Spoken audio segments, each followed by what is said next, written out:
Hi, my name is Chelsea Hastings, and this is my group proposal assignment. The rationale behind my group. So, my group is going to be based on adults with depression. I'm going to be focusing on helping people work through their depression symptoms, with the purpose of my group being to gather as a group, to share experiences and emotions together, and to develop tools to help them move forward in life. I really want this group to help people get out of this stuck emotion that depression can have you in and be able to take steps to move forward. This is important because, according to the National Institute of Mental Health, approximately 8.3% of adults suffer from depression or depression symptoms, and I myself have suffered from depression. I was diagnosed in my past, and it's something that I still deal with every day. I know that social connection does aid in helping with recovery of depression, and so this group is very important in that aspect, and that being in a group setting can help people feel less alone, so that by sharing emotions and experiences, people can have have a sense of belonging somewhere. What I would like to accomplish in this group are three objectives. One being that I want the participants to feel capable of working through their emotions outside of group. This is important because I don't want people to only be in group and they're only able to work through stuff there. I want them to, in their everyday life, have tools and practices that they can move forward with. I also want the participants to be able to be vulnerable and share within group. This is very important because sometimes depression can have you kind of locked down in isolation. And when you're able to open up some of your emotions and share, you can move to other levels that are above that free state.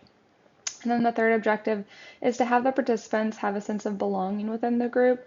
This is important because back to the last slide, being in a group can help people really move through depression. Having a sense of belonging is very important. How I'm going to accomplish these objectives is to, number one, teach somatic exercises, which they can do on their own. This is very important because, again, this helps you get out of that free state that depression can have you in, and yeah, be able to have tools that they can do in their everyday life. The second way is to create an environment of safety by monitoring interactions. As the facilitator, it will be my duty to make sure that the conversations are safe, that people feel safe in the environment so that they can share vulnerably, and feel open within the group and with everybody present. And third, I'll accomplish the objectives by continuously engaging everyone and reminding them that they're wanted and welcome. I would also encourage other participants to share their positive experiences and emotions of other members. This will really help people feel like they belong, like they can be reflected in other people, and that can help people feel really good. Some practical considerations. So there will be, 5 to 8 adults, age 24 to 40, who suffer from depression. Women and men would be welcome in this group. I would hold this group in a gathering space in person, and if some members couldn't meet, I would offer a hybrid session. So I would have some Zoom set up there. Um, some things that I would need to consider would be, journals for the members. I think having a journal would be very helpful for people. We could use them in sessions and they could have them outside of sessions to reflect. And then also I would have to rent a meeting space, so I would have to pay for that. The frequency of the meetings would be about once a week for 12 weeks, and the sessions would be 90 minutes per session.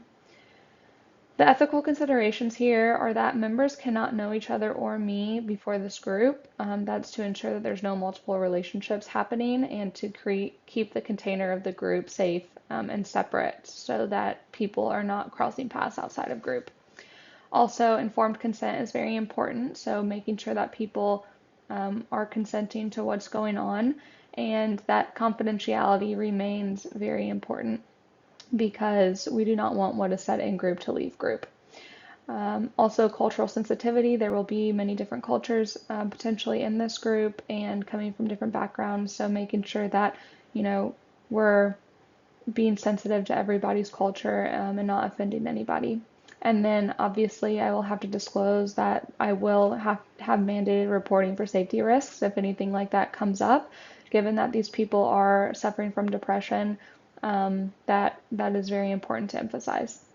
Some risks that members face would be like vulnerability with other people. So obviously when you're sharing in a group, you're going to have to be vulnerable and there might be some emotional discomfort that comes with that and some emotional wounds that can potentially be exposed.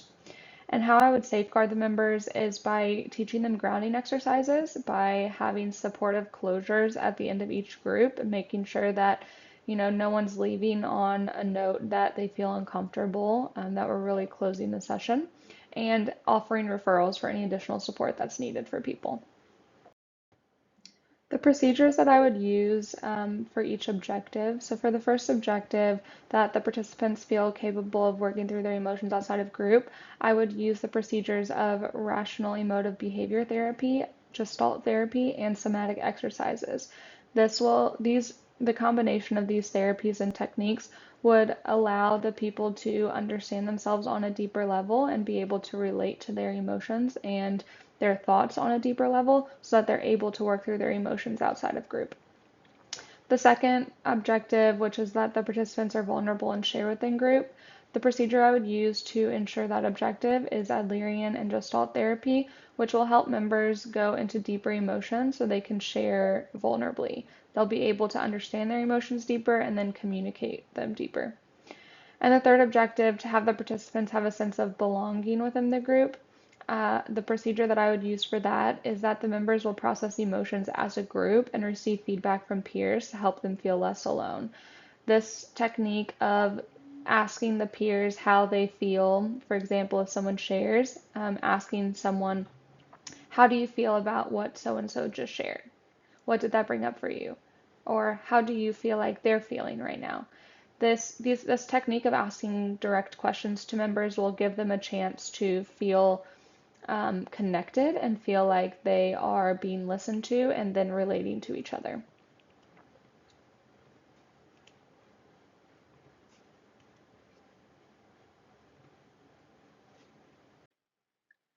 Continuing with the procedures of the group, the structure of the group, I would have an opening check-in, then we would introduce the theme or the skill for that particular session, such as, being vulnerable or doing parts work. And then we would have the processing discussion of what that brings up for people. We would then do the experiential activities such as the hot seat or the empty chair experience that I'll talk about later. And then we would have some closing reflections. This would be typically the structure of every session. The theoretical approaches I would use, I talked about on the previous slide, would be like rational emotive behavior therapy, Adlerian therapy, and Gestalt therapy. And then the techniques I would use would be somatic exercises, the ABC model, parts work, the hot seat or the empty chair technique, and then journaling. And some of those are from each of the theoretical approaches that I mentioned. So finally, we have the evaluation points, how I would evaluate if the group met its objectives. The first way I would do this would be to survey the members in the beginning, middle, and end of the group. This would help establish a baseline for their depression symptoms so that I could understand where they were in the beginning, where they are at in the middle, and if anything needs to change, and then where they're at in the end. The second way would be for participants, for me to understand and note down how they're sharing in each group. This would be my responsibility as a leader, and just to understand and get a feel for how each participant is sharing and if they are growing and sharing more vulnerably throughout the sessions. Finally, the third evaluation point would be a weekly reflection form I would send out, and this would allow the members to share openly with me instead of sharing in front of everybody to get a sense of if people are feeling like they belong in the group or not, and if they have anything that they would like to change in the group. And then we have the follow-up procedures that I would do. The first being an email follow-up, especially after the group ends. I would send an email follow-up just sharing some reflections that I had about the group, as well as some content that they can continue to look into and look at and help them as they move on from group.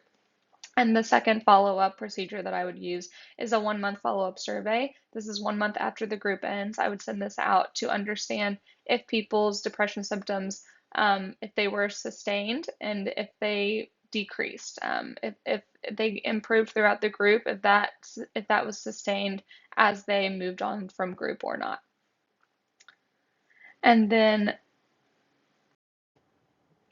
this is my reference page. So thank you so much for watching, and I hope that you, yeah, appreciated this group that I made.